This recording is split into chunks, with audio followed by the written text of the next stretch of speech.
This video is based on the fundamental theorem of calculus part 1. Fundamental theorem of calculus part 1 establishes the connection between two branches of calculus, that is differential calculus and integral calculus.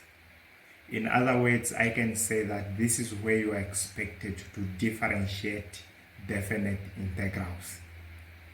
You will be given functions in terms of integrals, and you'll be told to find their derivatives, either first or second derivative. Okay? Now, the definition for fundamental theorem of calculus part 1 states that if f is a continuous function on a closed interval ab,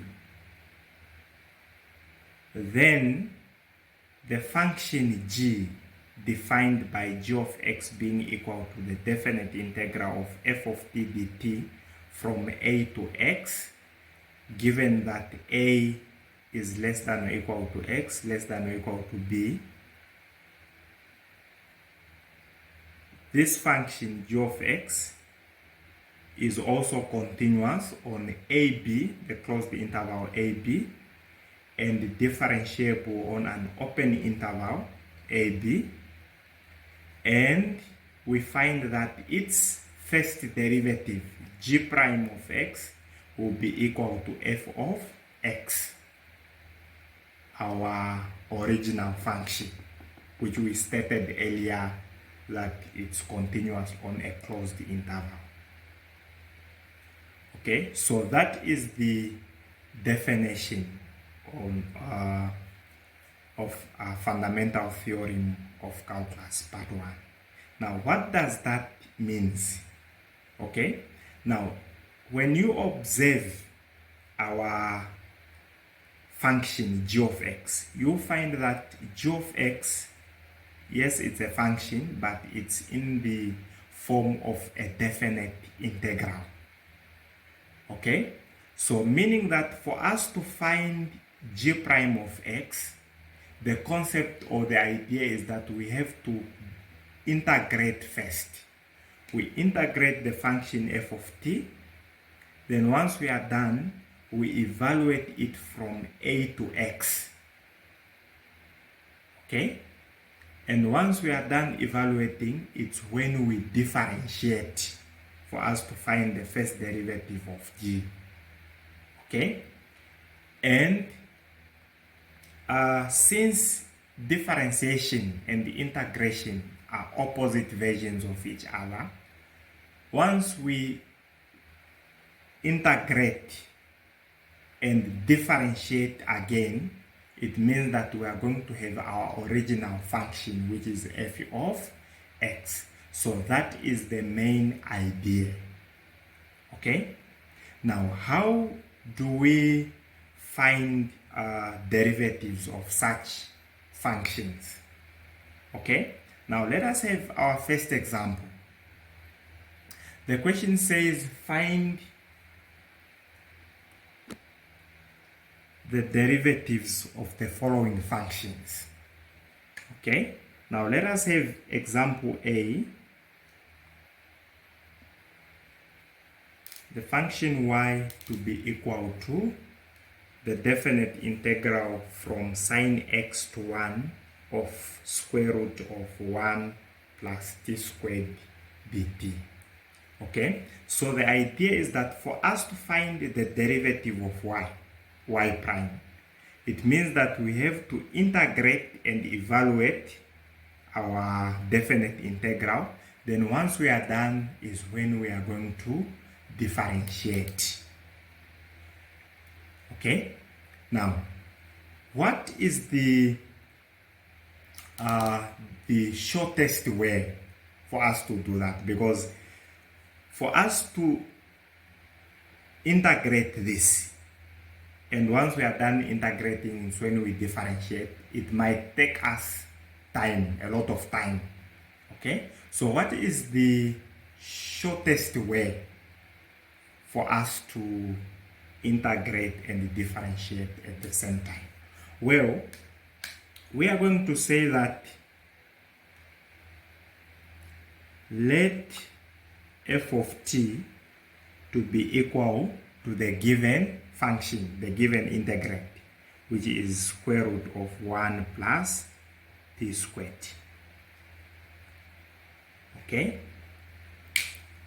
Now, since we made such an assumption, we are going to say that y is now equal to the integral from sine x to 1 of f of t dt, because we said f of t is square root of 1 plus t squared.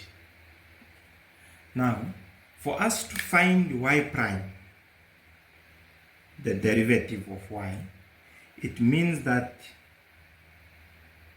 we are going to differentiate this, which is d over dx of the integral from sine x to 1 of f of t dt, bracket like that. Then we integrate first, then once we are done, it's when we differentiate. Now, let us do that. Now, to integrate that, we are going to have d over dx. Okay, integrating f of t, we get capital F of t. Since it's a definite integral from sine x to 1, this has to be evaluated from sine x to 1. Okay, this will be equal to d over dx. Evaluating this, we get capital F of 1 minus capital F of sine x. Okay, now you can see that we are done with integration. We integrated and evaluated from sine x to 1. Okay, so now we have to differentiate. Okay, now differentiating capital F of 1, we apply the concept of chain rule, saying that it's the derivative of what is outside times the derivative of what is inside. Okay, now differentiating capital F, we are going to get capital F prime of 1 times the derivative of what is inside, which is 1, the derivative of 1 is 0, minus capital F of sine x times the derivative of what is inside, that is sine x, which is cos x. Now simplifying this, we get 0 times anything is 0. We are going to get negative cos x times capital F of sine x. Okay, now letting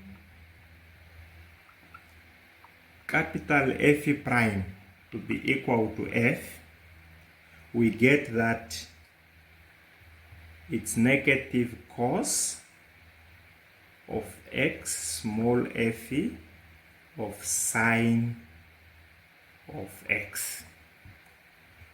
Okay, now what does this mean? Now, since we said that f of t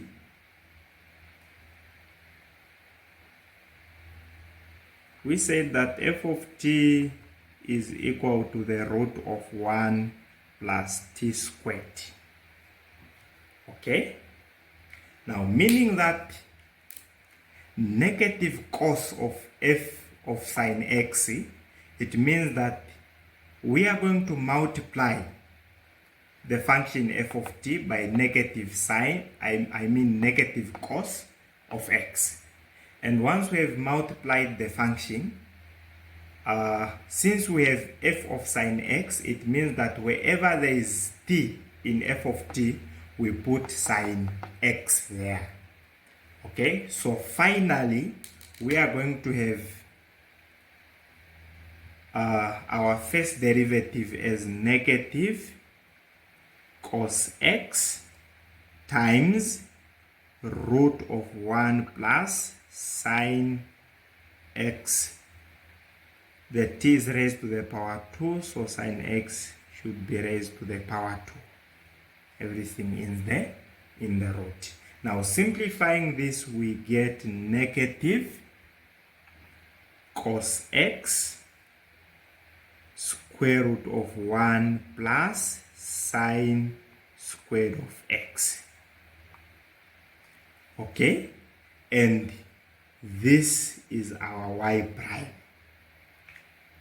So that is how we differentiate integrals using fundamental theorem of calculus part 1. Now let us have that as our second example. Okay. Feel free to pause the video and try that on your own and see if you are going to get it correct. Okay, now you can see that both of our bounds, the lower and the upper bound, is in algebraic expression. So unlike our first example, we had sine x as our lower bound and 1 as our upper bound. So one of the bounds was a constant, but this time both of our bounds are functions, so to say. Okay, so we can split our function to say that this will be g of x being equal to the integral from 1 minus 2x to 0 of t sine t dt, okay, plus the integral from 0 to 1 plus 2x of t sine t dt. Okay, we can split our function like that. Okay, now we can simplify this further to say, and this is because on our first definite integral, the first part of the function, we have 1 minus 2x from 1 minus 2x to 0. Okay, so we should try to avoid such a case for us to have something like from 0 to 1 minus 2x. But when we do that, we have to multiply the integral by a negative. So this will be negative times the integral from 0 to 1 minus 2x of t sine t dt, okay, plus the integral from 0 to 1 plus 2x of t sine t dt. Then we rearrange our two integrals, saying that it's positive integral from 0 to 1 plus 2x of t sine of t dt minus the integral from 0 to 1 minus 2x of t sine t dt. Okay, then now we can integrate and differentiate to find the derivative of g of x. Okay, now we see that the function has two terms, this and that. So it means that we have to differentiate each term, then we subtract. Okay,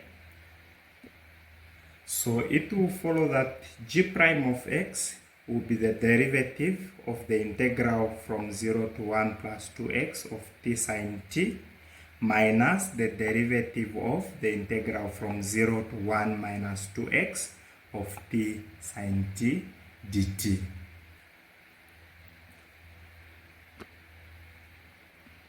Then we are going to say that let f of t to be equal to t sine of t. Okay, now since we said f of t is equal to t sine t, then wherever there is the function we put f of t. So we are going to have the derivative d over dx of the integral of f of t minus d over dx, the integral of f of t, while we keep the bounds the same. Okay, now integrating f of t, we get capital F of t evaluated from 0 to 1 plus 2x on the first integral minus derivative d over dx of capital F of t. Integrating f of t, we get capital F of t evaluated from 0 to 1 minus 2x. Okay, now evaluating, it follows that this is d over dx of capital F of 1 plus 2x minus capital F of 0. This is minus d over dx of capital F of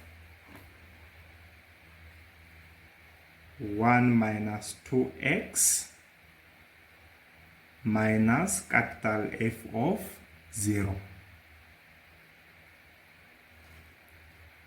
Okay, now we have to differentiate. Okay, differentiating, we use chain rule.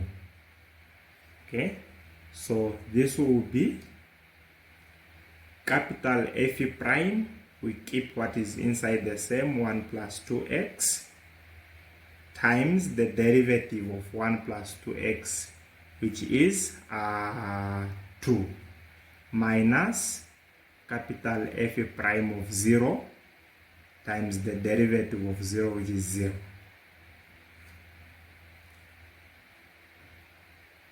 Okay, this is reduced by capital F prime of 1 minus 2x times negative 2, the derivative of what is inside, minus capital F prime of 0 times 0. Okay, now simplifying this, we get 2 capital F prime of 1 plus 2x, 0 times F prime of 0 is 0, minus capital F prime of 1 minus 2x. Oh, sorry, I omitted negative 2. So negative 2 supposed to multiply capital F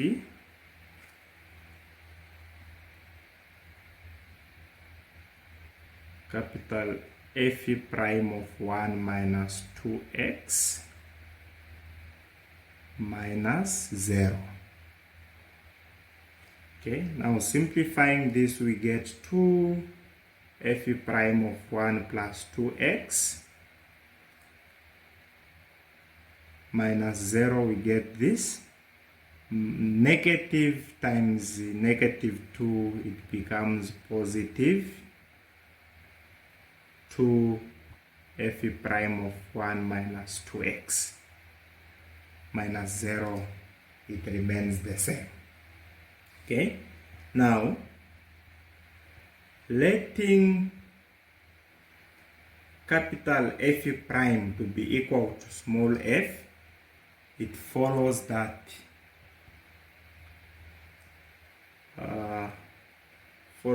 it will be 2 small f of 1 plus 2x plus 2 small f of 1 minus 2x.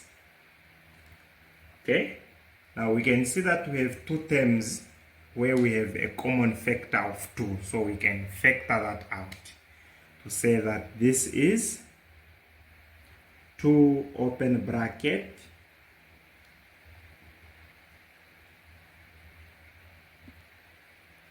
okay plus f of 1 minus 2x.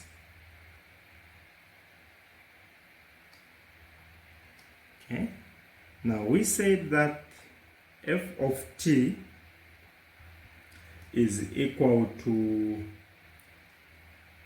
t sine of t, meaning that this whole function must be multiplied by 2, and also wherever there is t, we put 1 plus 2x, plus wherever there is t, we put 1 minus 2x. So finally this will be 2 open bracket 1 plus 2x times the sine of 1 plus 2x, okay, plus 1 minus 2x times the sine of 1 minus 2x. Okay, and that is the derivative of our function g of x, and that is how you find derivatives of functions using fundamental theorem of calculus part 1.